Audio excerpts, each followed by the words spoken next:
welcome to Vanishing Gates. I'm Jay, and this is Katie. anyway. We're your hosts into the strange, the unexplained, the supernatural, the weird, the mysterious, the true crime, and all the The other. creepy, the strange, the unusual, the you might have already said that, I did. We just repeated it to ourselves. Totally fine.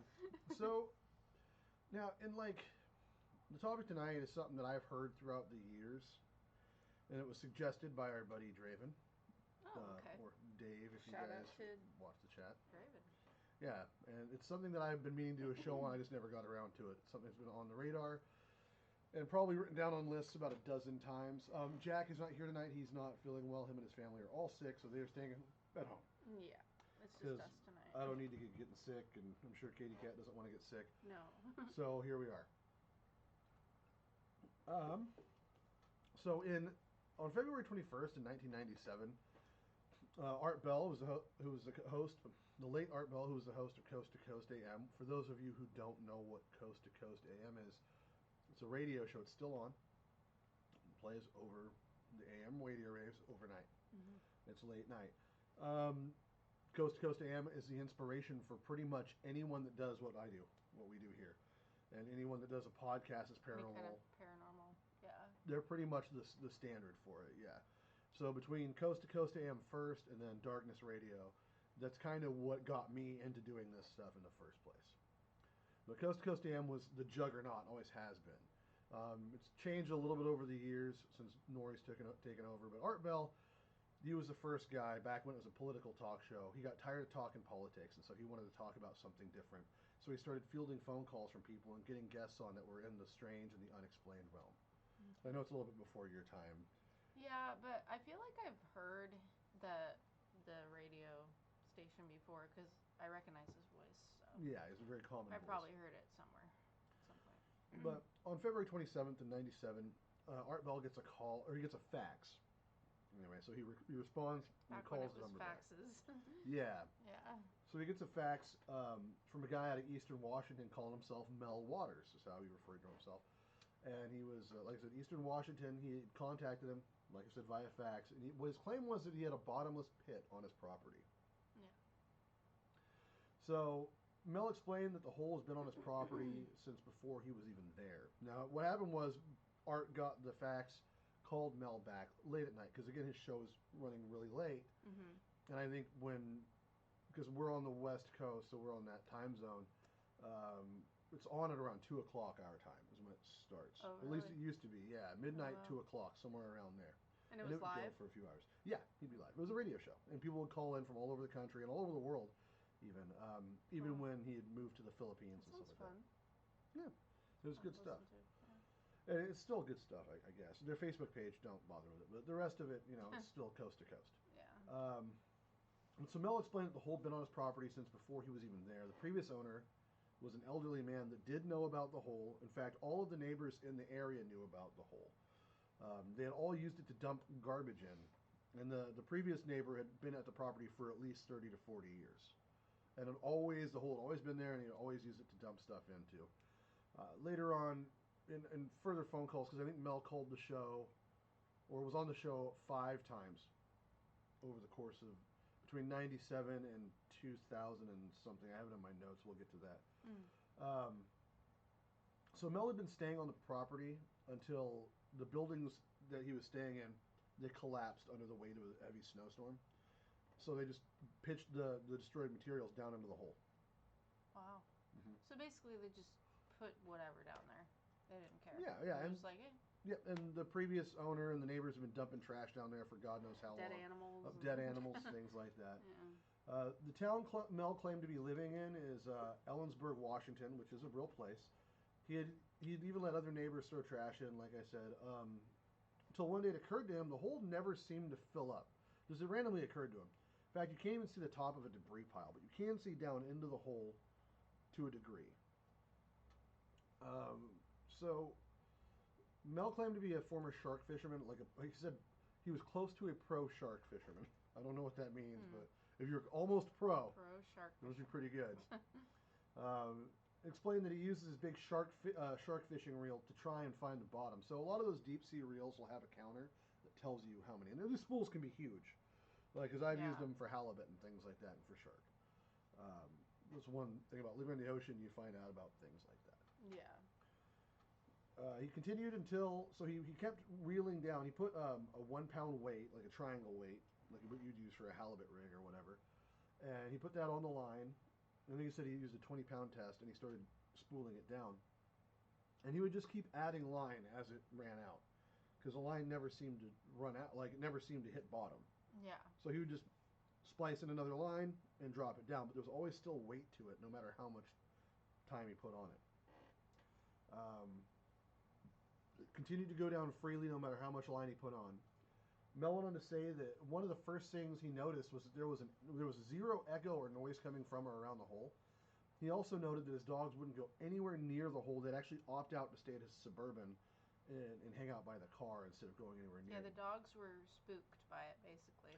Yeah, and if he tried to leash walk them over, he said they would dig their nails into the ground and just refuse to go. In fact, he said that no dogs would ever go near that hole. Or animals or bugs or anything. Nothing wanted to be anywhere near this void in the Yeah. ground. Now, when he was talking to Art, he had estimated, he said that he dropped something to the effect of 80,000 feet of 20 pound test, buying the spools in 5 yard spools. Wow.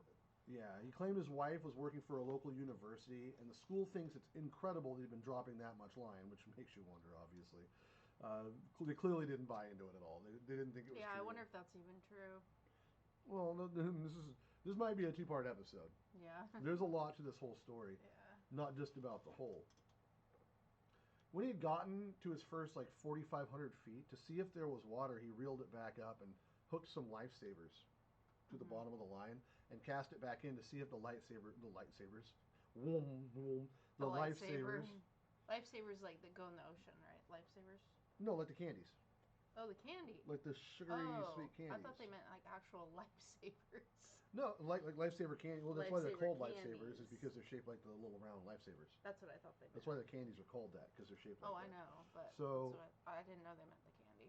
Yeah, no, the candy. And so what would happen is, for shark fishing, you'd take a balloon, you'd put the lifesaver on with the bait, and it would eventually drop the bait to where you want it to be, as the lifesaver dissolved Oh.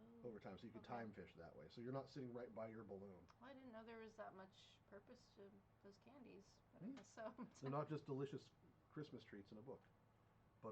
Butterscotch. Oh, I love the is better- butterscotch. That's the best one, dude. Yeah. For sure. Anybody else you don't agree with me, let me know in the comments, and I will send the FBI to your house. You're an alien. Right. But yeah, so he would put the lifesavers in. They pulled the lifesaver back up, and they were non-dissolved, and that was at 4,500 feet. He thought at first it was a mine shaft, but then he saw it had been very well taken care of. So it was actually manicured around it. Manicured? It's not even a word. Manicured around it. Yeah. With having stone for about 15 feet, almost like a well base. About 15 feet down, then you could see soil, then rock, but you can only see as far as the light would go down. Had about a 3 foot wide retaining wall on it. And the hole was 9 foot across, not in diameter, but across. That's a very large hole. Yeah, that's a large hole. Yeah. Mel wanted to say that neighbors, of course, would throw the trash in. The legend was well known about the hole. Even one neighbor claiming to have disposed of his dead dog's body in the hole.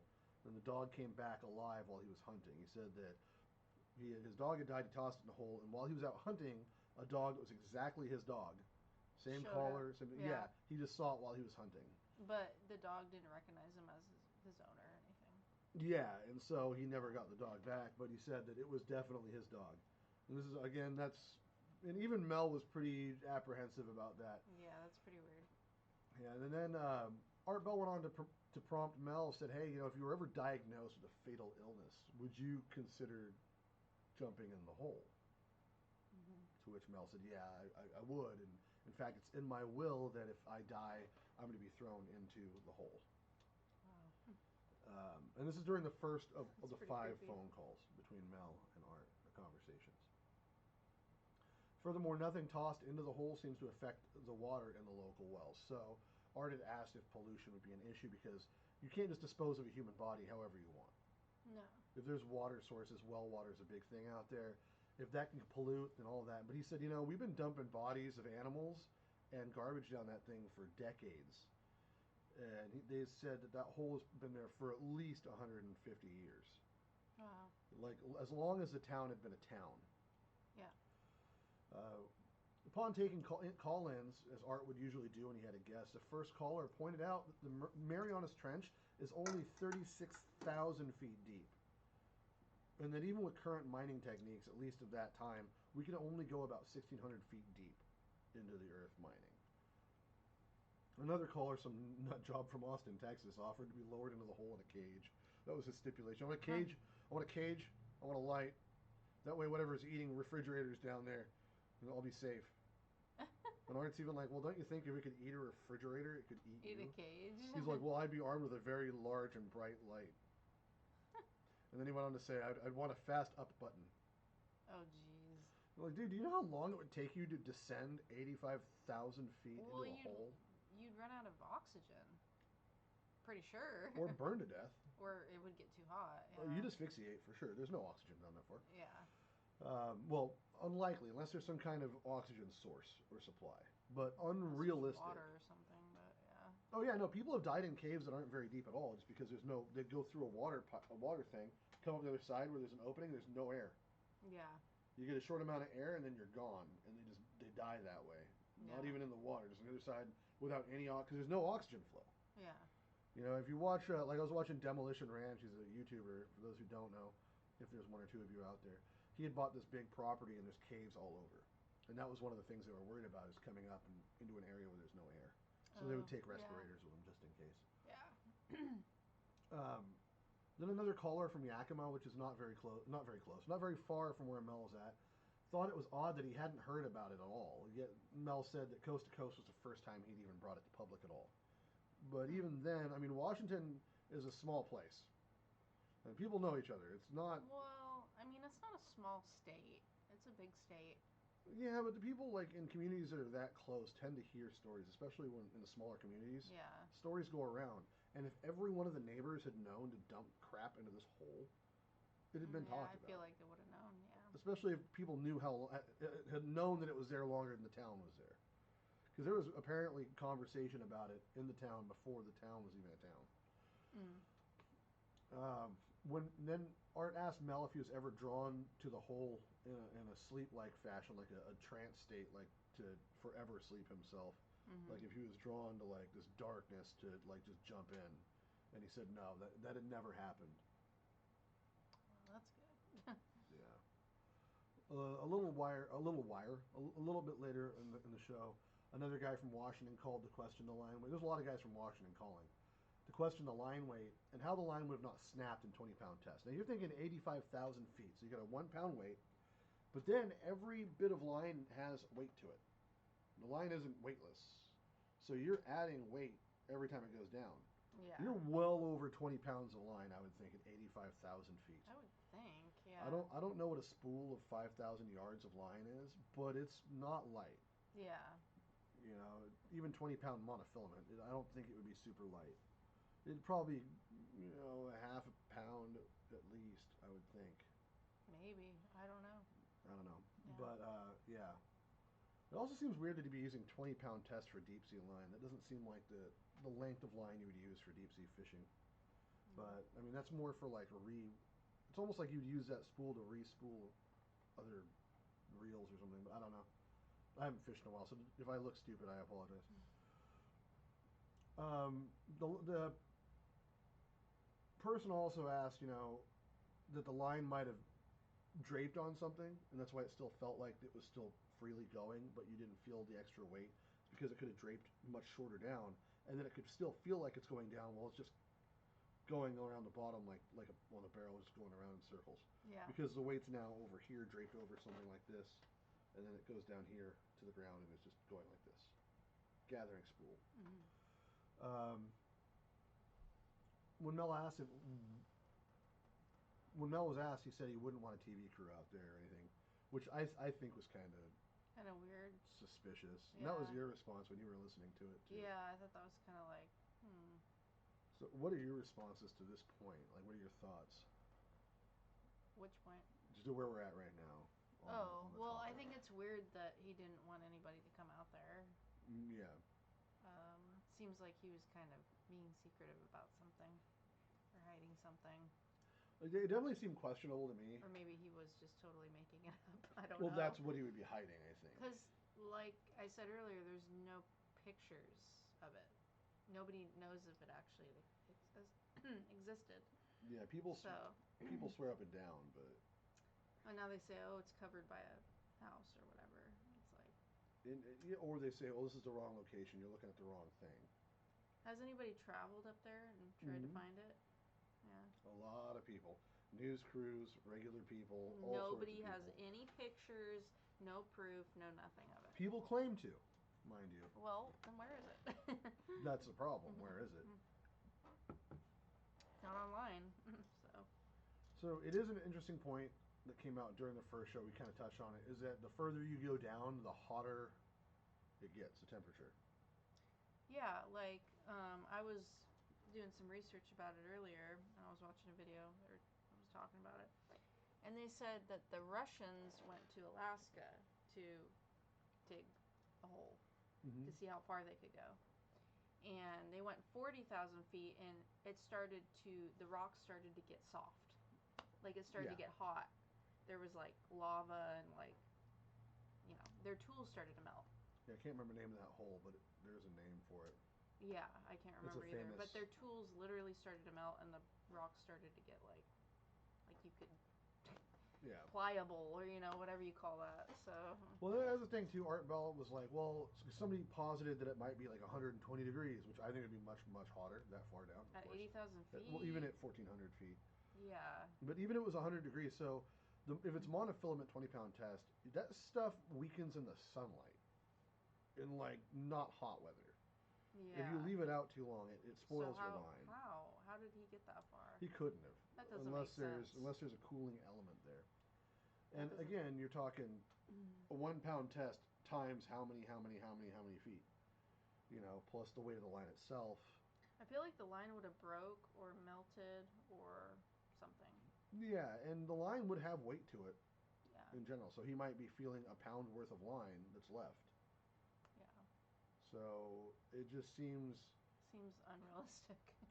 And also, like, it would have to be a lot of line slacked out, because if you have your line partially slacked out of a fishing pole and you lose your weight to the end, the line tends to coil out and you get a fucking rat's nest all over your fishing rod from the reel. You'd have to have an awful lot of line and weight to hold it down enough where it didn't do that. So you'd have to have enough tension probably to pull against the reel, which it doesn't seem like there is at a pound. Yeah, it's weird. I don't know. It doesn't really add up. It is very weird. Yeah. Mel joined the show 4 more occasions. Once again in '97, just a couple days after, and then again in 2000, then again in 2002. Because he had a weird disappearance situation. Very strange circumstances that make this whole story, even, like I said, this might be 2 parts, because there is a lot to this entire story. In these 5 visits. Yeah. And then there's like tons of theories too. The show starts on the second one with Mel faxed Art again to tell strange things that happened since his first call, including his access road being blocked off by military vehicles and armed personnel. Yeah. And these people were moving equipment in and out. And they said it was a plane crash. They said it was a plane crash, and he said, okay, well, I want to talk to whoever's in charge. This is my property. This is my property, yeah. And the guy in civilian clothes comes up and says, well, you can't be here until we call you. We'll contact you. And he goes, well, you don't have my numbers. We'll know how to get a hold of you. And he says, well, I want all my property. So, well, maybe it's not your property. Maybe there's a drug lab here. Well, he was growing weed, right? No, he wasn't growing weed. Oh, that's what I heard in a video I watched, that he was growing weed. It sounds like it could have been, but he was very straightforward with Art. He's like, I do have a lab. You don't grow weed in a lab. He's like, I do have a laboratory on my property. He says, I work in non-traditional medicines, which could mean pot, but it wasn't, because the plants he's talking about are plants from Nevada that you can get and stuff, but he was trying to grow it in a different climate to see if it would have different outcomes. So they were saying that he was growing something illegal. Yeah, they were saying that he could be hit with a drug lab and then they'd seize his land. It was a threat, is what it was. It was a very thinly veiled threat. Yeah. That, we're going to take what we want, we're the government, and you can't do shit about it. So you go scurry about, and we'll let you know when you can come back to your if you can come back to your property. Yeah. So supposedly, like I said, Mel works in alternative medicine. He had the lab on the property. He had moved some plants over to make the medicine. The G-men threatened him in that way. A neighbor had said during this time, because Mel got bored and was like, okay, I can't go home, so I'm going to go start talking to my neighbors and see what they actually think. And one neighbor said that a beam of black matter came out of the hole.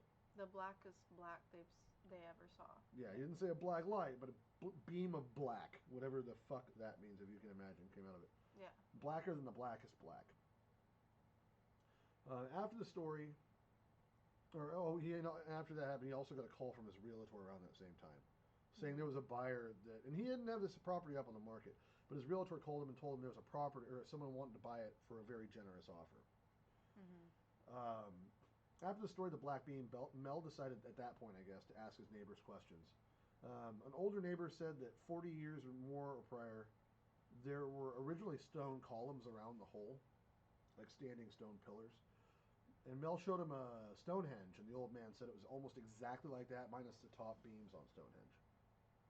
I don't know if you had heard that part or not. Yeah, I did. Yeah. Now, it would be another few years until Art heard from Mel again. In fact, it would be after the Blair Witch Project came out. Oh. And the reason I say that is because during the show, Art mentions it. Really, the movie? So I just watched the Blair Witch because he hadn't heard from him in years. And the last time that he had heard from him, he was supposed to be on the show again, and then just disappeared. Mel was. And Art could not get a hold of him. He was supposed to be on the show. He knew that Mel had decided to move to Australia for whatever reason, and that now he's in the States and he's going to call the show and be a guest again and give us an update, and then he just radio silence completely. So when Art finally gets him on the line again, he's like, I just saw the Blair Witch, and I thought it was real. It totally fooled me. So I need to ask you, is this a Blair Witch style story? Are you just pulling the wool over my eyes or what? He just asked him straight up. He's like, are you fucking with me?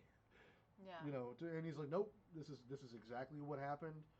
He's like, I'm telling you the truth. And then he went on to even more crazy shit that happened. Aside from just the government showing up and weird stuff going on. So he had talked to some of the neighbors, though, and they had seen the government workers moving in and out before this is like still the second call. Yeah. They'd seen him moving machinery and stuff, equipment like excavation equipment around the property. And so, in the time now back to where he's finally back on again with him after the whole Blair Witch comment, TV crews had gone to Ellensburg, and Art immediately asked, again, like I said, he immediately asked if it was a hoax. Yeah. And Mel was very clear that he doubled down with even more crazy shit. He didn't just say, no, it's totally real. He came out with more shit that happened to him, apparently. Oh, really? Yeah. Oh. And again, we'll probably do a second episode of this because we're almost down. We haven't even hit the rabbit hole of this hole yet. Who would have known that Mel's hole was so generous for content, you pervert? I had to make at least one joke about it. Keep saying Mel's hole over and over again. You got the things coming to mind. So, yeah, he says in this other one again. He reiterates. Now, this is the episode he mentions. It's 9 foot across, and that it's always been associated with this property. And he goes into this diatribe about, well, I know it's super old because there's a tree with a whalebone in it growing out of it, and in the same town, and the hole in that are at least around the same age because they date back to the same stories. Which Art Bell went off a whole other diatribe about a whalebone growing out of a tree, which is weird because where it's at in Washington is not coastal. No, it's eastern. Yeah, it's eastern Washington. You've been in that area, right? No, I've never been over where this takes place. Okay, I wasn't sure exactly I lived where in you were. western, okay. or like northwest. Just the very top of Washington to the west. Oh, so you lived in Canada? Basically, yeah. I lived like a couple hours from Canada. Oh, okay. So I've never been to this area, but I know it's eastern. It's by like Spokane and. Yeah. Is that how you said it? I always said Spokane. Spokane. I don't know. I'm not from Washington originally. In Washington. So thousands of tires, refrigerators, construction materials, animals, etc. And this hole just never filled up. Mel did take an offer he said he couldn't refuse on the property and was able to negotiate a leasing package with perpetual lease, and he left the country with $250,000 a month for the Wow. lease in perpetuity. 250,000 a month? Or wait. Right, that's a quarter. Mm-hmm. Yeah. Holy moly. Not to mention, he didn't have to do anything to immigrate to Australia, but get up and go, a wealthy man. So Wow. basically, they said, hey, here's the offer. We're going to let you go to Australia. We're going to set everything up for you. We're going to let you take your plants and get your research set up in Australia. We want you out of the country. Because he had mentioned he wanted to go to Australia They anyway. wanted the property that bad? Apparently. And they said a car's going to be there to pick you up. Be there. Got in the car, went to the airport, went to Australia. Everything was filled out, all the paperwork. And then Australia that was was apparently it? cool with it. And he just stayed there? And he stayed in Australia for quite a while. Oh. So he came back to help his nephew move. So he's in Tacoma. Or helping his, I think Olympia or Tacoma. He's helping his nephew move. I can't remember which one it was.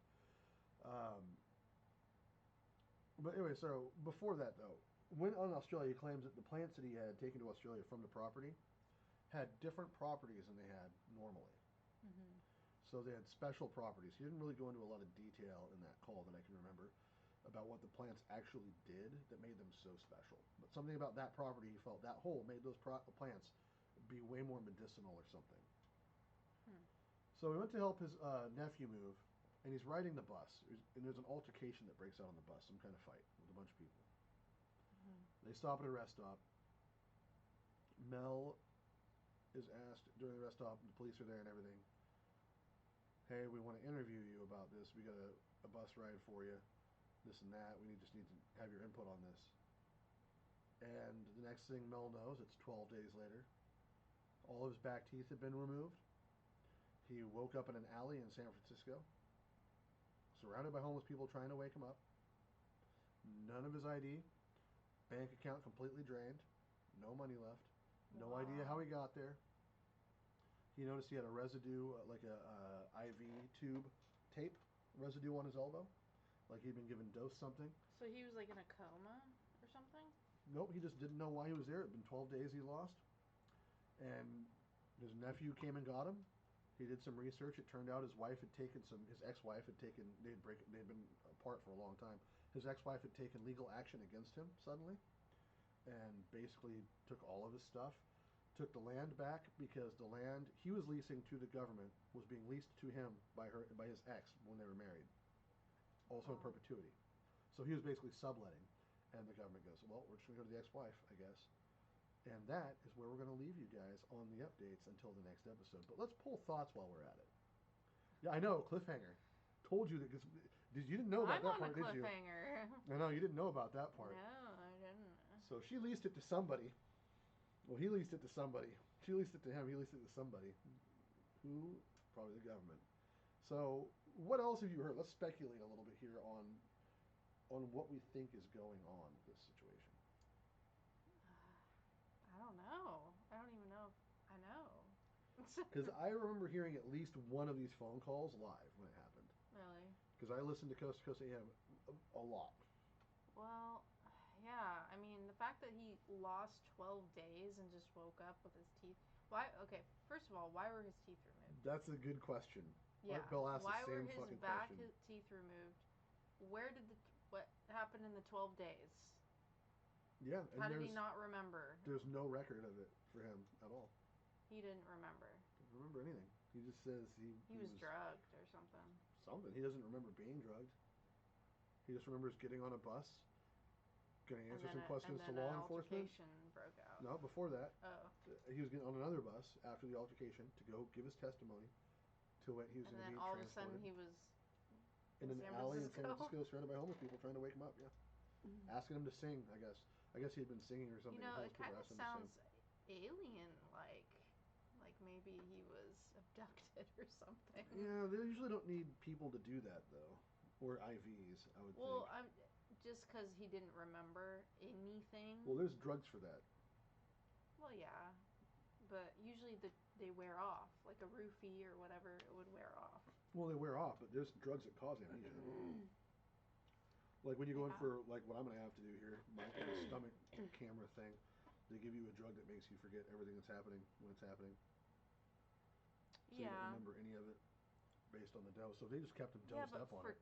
12 days and he didn't wake up or anything? Yeah, there's all sorts of cocktails that can do it to you. Hmm. Believe it or not, as long as you got someone that knows what they're doing, they Like can a, do that. yeah, it's true. They put people in medical comas all the time. So, Yeah, it's not that's why I think. unrealistic. That's why I said I think he was in a coma. Well, that's a medical induced coma though versus a An real induced coma. coma, yeah. The back teeth thing is kind of odd. I'm trying to think of why Yeah, that'd why would be. they want his back teeth? And even I don't know. I have a good. I'm probably gonna look it up later and do some research and go, oh fuck, that's why or something. Because usually that's what happens. I'll forget about something I've been told, but in this particular scenario, I'm just at a loss with it. His back teeth have been removed. Hmm. So there's rumor that this man doesn't exist at all. Well, who's the guy talking on the radio then? Just some random dude that made shit up for fun. Yeah, There's I mean, speculation there was never a hole. it kind of sounds like it might have been a publicity stunt because, But for what? He didn't gain anything from it. well, he did. He got publicity. For what though? He didn't sell anything. Maybe he just wanted to be on the radio. He had a website for a brief minute. And I don't think he made any money off it. Maybe he wanted money or wanted. I don't know. Well, this is why we have a second episode coming Yeah, up with I more guess information. so. Hopefully, we'll either have more Yeah. information or we'll be just as fucking perplexed as it has been now. This has been a mystery that's been going on for decades now. And still nobody knows what's Still going nobody on. has a good answer. And one of the things I noticed is when you're looking for answers right now, it's harder than it used to be. People are, oh, it's easy to find stuff now that the internet's there. That was true until every content creator could come up with AI generated bullshit for their YouTube channel and have no answers whatsoever. Yep. And it's saturated with crap. Well, this was before the AI stuff. It is, yeah, that was, but now the story's back up and people are still making shit for it. People are claiming to have been there taking pictures of satellite imagery and doctoring footage. Yeah, it's all AI because Yeah. you know that videos that I looked up Mel's Hole on YouTube. Almost all the videos was an AI generated picture of a hole. Yeah, every one of them. And almost. I'm like, this is annoying. Like I thought these were gonna actually be pictures of it, and they're not real. Yeah, and it's all the same picture on different fucking With YouTube the trees channels. in the back, and yeah. And it looks like it's sinking in digitally because it's obviously not real. I hate the AI stuff. Yeah, it's a problem. It really Yeah. is for finding. Like I luckily had remembered listening, so I went and actually found the original phone calls, which you can find on YouTube. You just have to look it up that way. You can't look it up as video because it wasn't a video show; it was a radio broadcast. Yeah. Yeah, or you can pay to get on the annals of Coast to Coast AM. I think they still have them up there as well. But Well, they yeah. have them on YouTube. So. Yeah, oh yeah, I was just saying or. It was like and or. It doesn't matter at this point, I don't think. Art Bell's been gone for a while. Rest in peace, buddy. But yeah, so that was a bummer too. Like I interviewed the great Jim Harold, another one of the greats in paranormal talk. In fact, hosts the Paranormal Podcast. He's one of the top podcasters at all. And one of the one person he wanted to interview more than anybody was Art Bell. And he and I were talking about it right before it happened. Really? Right before he passed away, he's like, "Yeah, it's looking like I'm not going to get a chance to do that." And he called it. I hate to say it, Jim, you were right. Yeah. But yeah, so that was crazy. But we'll come back with another episode of this and give you guys some time to reflect. More research and. We want to know what you guys think in the comments below. Yes. And don't forget to hit that subscribe button, the little bell icon thing. I think that's what it is on YouTube. I should know, considering It's just a I have a YouTube channel. subscribe button. Yeah, do that. If you want to donate, we're down for that. I'll try to get a donate button up here pretty soon. Yeah. Because it helps us with our research, especially being that this is all I do anymore. This and video games. Yay. Anyway. Me too. I know. You sell drugs for a living. Technically. Well. People are going to think you're a drug dealer now. Yeah. Okay, you work a cash register. It's not the same thing. At a pharmacy. So maybe you can ask a pharmacist what drugs would make you have. Yeah. They'd probably think you were trying to abduct somebody. Yeah, they'd be like, You'd be on a watch list like that. Yeah. But yeah, so let us know what you think in the comments. If you like this kind of video format versus like our more chaotic live stuff, let us know, because I think this is a direction we probably should go more. Yeah, I like this more organized. And when we get done here, Katie Cat's gonna work on some thumbnails and stuff. We're gonna have this video up tonight, I think. Yeah. because we got plenty of time. You don't have to drive tonight. I'm your ride. Yeah, it's not that late, so. Yeah, it's still pretty early. But yeah, I think that this is an interesting topic, and I look forward to. I think we'll probably do it next week. That gives me time to do some more research because this is a weird. That little bit at the end is what really gets. Yeah. That's where it gets really it's weird. Weird. It's odd enough to have a bottomless pit at all. But there's also stories of other bottomless pits maybe we'll touch into too. Yeah. Anyway, thanks for watching Vanishing Gates. Again, I'm Jay, and this is Katie. And Jack is not here again, so on behalf of him, good night and good nightmares. Bye. We need some outro music. No, that wasn't very menacing. Nah, that sounded wrong. We'll work on that.